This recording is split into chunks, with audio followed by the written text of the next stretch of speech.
अब की जनगणना 2 करोड़ सरना। आस्था, अस्तित्व, पहचान का संकल्प। दुनिया के हर बड़े धर्म की अपनी एक पहचान, केंद्र और सांस्कृतिक व्यवस्था रही है। ईसाई धर्म का वैश्विक केंद्र वेटिकन है। इस्लाम का मक्का मदीना, सिख धर्म का श्री हरमंदिर साहिब अमृतसर, जैन धर्म का पारसनाथ और हिंदू परंपरा के अनेक सांस्कृतिक केंद्र हैं। उसी प्रकार भारत के प्रकृतिवादी आदिवासी समाज की भी अपनी प्राचीन आस्था, संस्कृति, दर्शन और आध्यात्मिक केंद्र रहे हैं। झारखंड की धरती पर स्थित जतरा शक्ति खुट्टा, मुडमा, मांडर, रांची केवल एक स्थान नहीं, बल्कि आदिवासी सरना संस्कृति की जीवित चेतना है, जहां से प्रकृति, जल, जंगल, जमीन और मानवता के संतुलन का संदेश पीढ़ियों से फैलता रहा है। ये संघर्ष किसी राजनीतिक दल, चुनाव या सत्ता का नहीं है। ये संघर्ष है अपनी पहचान को सम्मानपूर्वक दर्ज कराने का, अपनी आने वाली पीढ़ियों को ये बताने का कि हम कौन हैं, हमारी आस्था क्या है और हमारी सांस्कृतिक जड़ें कहाँ हैं। हमारे पुरखों ने बिना किसी सत्ता, संसाधन और प्रचार तंत्र के भी सरना परंपरा को जीवित रखा।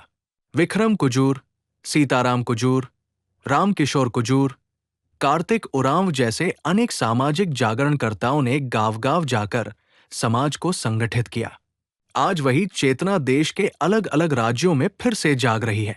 2011 की जनगणना में लगभग 50 लाख लोगों ने अन्य धर्म कॉलम में सरना धर्म लिखकर अपनी पहचान दर्ज कराई। आज लक्ष्य केवल संख्या बढ़ाना नहीं है, बल्कि पूरे देश के आदिवासी समाज को जागरूक करना है कि यदि हम स्वयं अपनी पहचान नहीं लिखेंगे, तो इतिहास हमें किसी और नाम से लिख देगा। इसलिए आगामी भारत की जनगणना केवल सरकारी प्रक्रिया नहीं, बल्कि अस्तित्व का दस्तावेज है। ये वो अवसर है जहां हर सरना धर्मावलंबी अपनी आस्था को सम्मानपूर्वक दर्ज कर सकता है। हमारा संदेश स्पष्ट है, हम किसी धर्म के विरोध में नहीं हैं। हम केवल अपनी अलग धार्मिक सांस्कृतिक पहचान के सम्मान की मांग कर रहे हैं। संविधान के दायरे में, लोकतांत्रिक तरीके से, शांतिपूर्ण जन जागरण के माध्यम से। धार्मिक पहचान हमारी, संख्या शक्ति हमारी।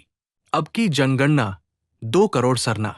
आइए एकजुट हों, अपने पुरखों की विरासत, अपनी प्रकृति पूजा परंपरा और अपनी आने वाली पीढ़ियों के भविष्य के लिए